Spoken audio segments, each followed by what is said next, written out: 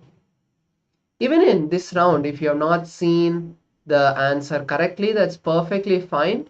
No problem. You can once again manifest the power now in the second round. Don't feel that, okay, first round itself, I didn't see, it's gone, it's over. Have that confidence, have that trust in Swamiji. Because it is not you. There is nothing wrong with you. It is just that we need to start connecting with Paramashiva. We need to start being stronger in the feeling connection, dropping all the thoughts and feel that Swamiji, you are manifesting through me. You are going to be flowing through me. So if I see the answer, it is your blessings. If I don't see, it is you who is still needing to flow through me or needing to give me a breakthrough. Tell Swamiji this and go into the manifestation. So let's now move to the second round. Once again, close your eyes and be seated.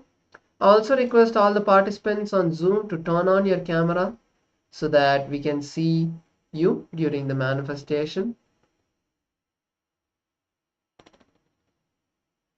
Close your eyes.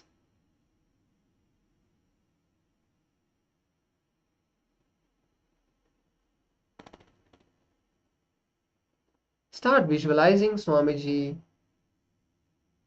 The next shape is projected for all of you to start seeing.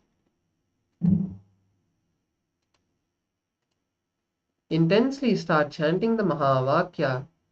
Om Nityananda Paramashivoham. Let's begin the manifestation. Paramashivoham Om Nityananda Paramashivoham Om Nityananda Paramashivoham Om Nityananda Paramashivoham Om Nityananda